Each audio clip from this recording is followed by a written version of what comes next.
You wake up, you grind, you check the boxes, chase the numbers, collect the praise, but deep inside, you're empty, not because you're weak, but because you're feeding every part of your life, except your soul. Success without peace is just survival in disguise. You weren't built to just exist. You were built to feel alive, every day. So the question isn't, how do I make it? It's, how do I build a life that makes me feel whole?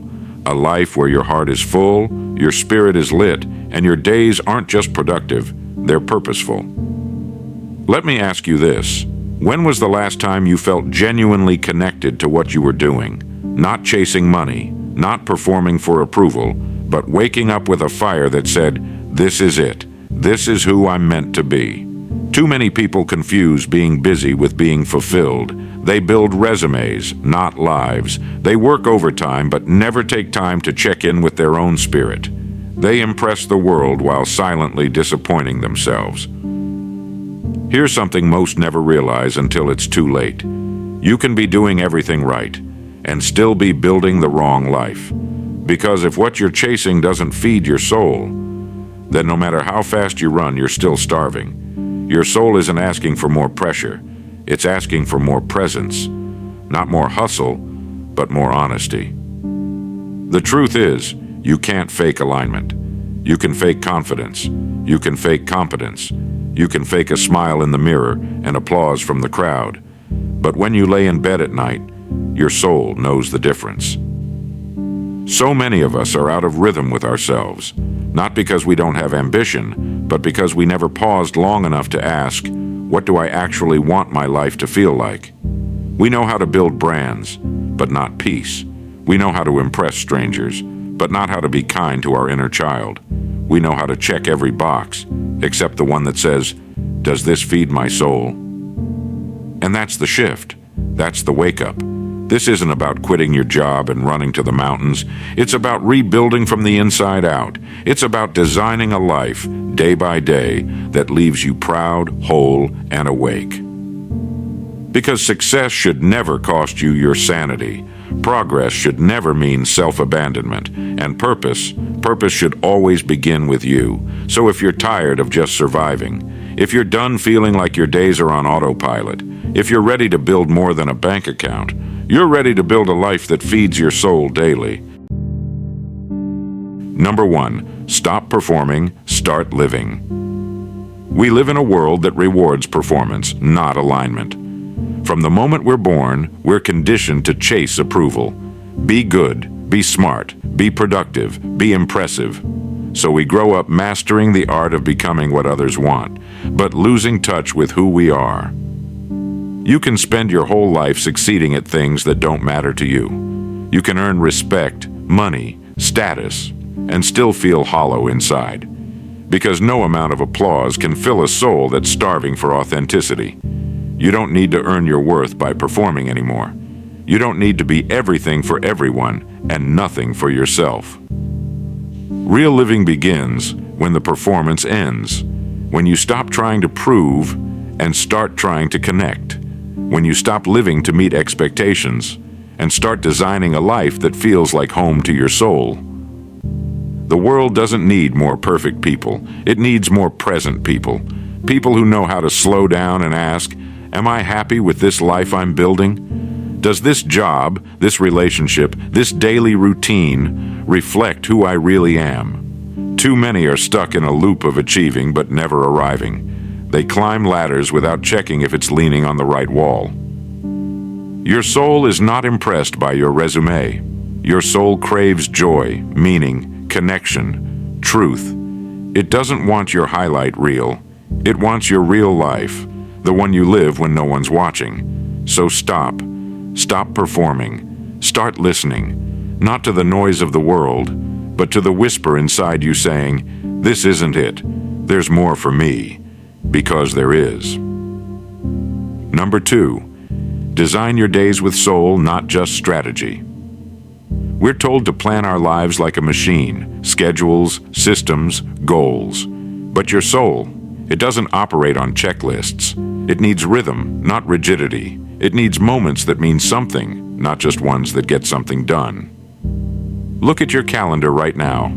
How much of it feeds your ambition, and how much feeds your spirit? We overschedule ourselves into exhaustion, and then wonder why joy feels like a luxury we can't afford. But what if you flipped the formula? What if you built your life around what nourishes your heart, not just what fills your wallet? That doesn't mean abandoning responsibilities. It means redefining success. A successful life is not one that looks good on paper. It's one that feels good to wake up to. It's mornings that begin with intention, not anxiety. Work that aligns with your values, not just your bills. People who light you up, not drain you down. Evenings where you slow down long enough to breathe, reflect, and be. This isn't just about self-care. This is about soul care. Because if you're not careful, the world will teach you to build a profitable life, not a purposeful one. It'll teach you to be efficient with your time, but wasteful with your energy. To be productive, but disconnected. To succeed, but forget how to feel. Don't let that happen to you. Start by asking better questions. What moments in my day make me feel alive? Who do I become when I'm in those moments? And how can I create more of that? Not just once a year on vacation, but every single day. You're not lazy if you crave peace. You're not unambitious if you seek meaning. You're human, and your soul is begging you to listen before you burn out chasing a life that was never meant for you. Number 3, cut the noise. Reconnect with what's real. Every day you're bombarded by noise, by pressure, by expectations that aren't even yours. Scroll more, work harder, hustle longer, do more, be more, get more. And in all that noise, you lose touch with yourself, with what matters, with what's real. You start living for metrics, dollars, deadlines. But none of those can tell you who you are when the phone is off, the room is quiet, and it's just you and your soul. A life filled with constant stimulation is a life disconnected from stillness, and stillness is where your soul speaks. When was the last time you sat in silence, not because you had to, but because you wanted to? When did you last feel joy that wasn't for display? You want to build a life that feeds your soul, then strip away everything that's been choking it. Say no to people who demand your energy but don't deserve your presence. Say no to routines that keep you busy but not better. Say no to expectations that feel more like chains than choices. And say yes to rediscovery. Yes to walks without podcasts, drives without music, mornings without a screen. Yes to writing thoughts you'll never publish. Yes to creating memories no one will ever like because you love them. You don't need more input. You need more inner connection. Because no achievement, no praise, no external reward can replace the feeling of being at home within yourself. And that feeling, that quiet, unshakable peace, that's what a soul-fed life is made of. Number 4, redesign your life around what fills you. Most people design their lives around what drains them. They pick jobs for the paycheck, not the passion. They stay in relationships because of history, not harmony. They fill their calendars with obligations and call it productivity. And then they wonder why they feel exhausted, uninspired, and stuck. You don't need to blow up your entire life to start over. You just need to start being honest about what adds to you and what slowly takes you apart. Look at your life like a house. You don't need to burn it down, but maybe it's time to rebuild some rooms. Ask yourself, what makes me feel alive, not just successful, but soulfully satisfied? What are the small things that I used to love, that I've buried under busy? Who makes me feel lighter, clearer, and seen? What environments make my spirit breathe? Then, rearrange accordingly. Schedule time for silence. Make space for people who don't need you to be anything but you. Revisit the hobbies, passions, and places that made you feel young, excited, and fully present. Cut out what's killing your joy in the name of responsibility. And no, this doesn't mean abandoning your dreams or ignoring your duties. It means aligning your actions with your essence. A life that feeds your soul isn't some fairy tale where everything is easy and perfect. It's a life where you wake up knowing your energy goes where your heart is. It's a life where your calendar reflects your values, not just your tasks, Because real freedom isn't found in having more time. It's found in choosing what and who fills that time. And when your life reflects your soul's truth, that's when the magic begins. Number 5, live by a soul-centered standard. You've chased the metrics, you've played by the rules, you've hit the goals, and still felt the emptiness. Why? Because the life you're building is still being measured by standards that were never yours.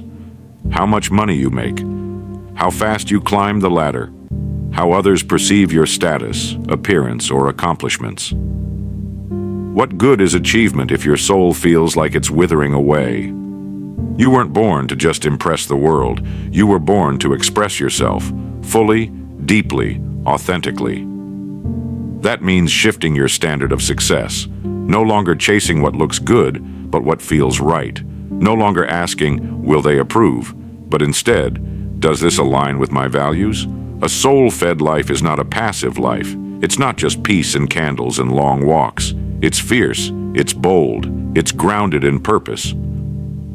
It's waking up and saying, I don't hustle for validation. I create from wholeness. I don't force relationships. I nurture what's mutual. I don't sacrifice my peace for progress. I define progress on my own terms. When you live by a soul-centered standard, something changes. You become less reactive and more intentional, less frantic and more focused. You stop performing and start becoming. And ironically, the more you feed your soul, the more success finds you. Not because you're chasing it, but because your energy is magnetic. You're not striving, you're aligned.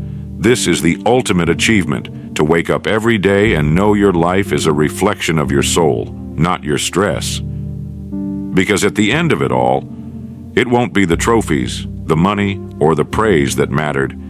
It'll be the moments when your soul whispered, yes, this is who I was born to be.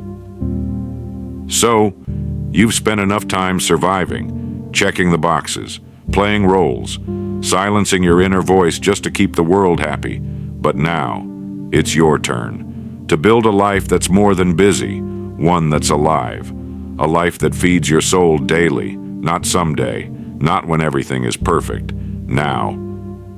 Your soul doesn't need perfection. It needs presence. It needs purpose. It needs you to finally stop outsourcing your worth and start designing a life that actually feels good to live. So ask yourself, what lights me up? Not just in theory, but in practice. What drains me, even if it looks successful on the outside? What kind of life would make me proud to wake up every morning? Don't build a life you constantly want to escape from. Build one that feels like home. And remember, success means nothing if it costs you your soul. So chase peace, create purpose, live full. Be bold enough to build a life that honors who you really are. Take care of your soul. Take care of each other. And as always, stay true, stay lit, stay alive.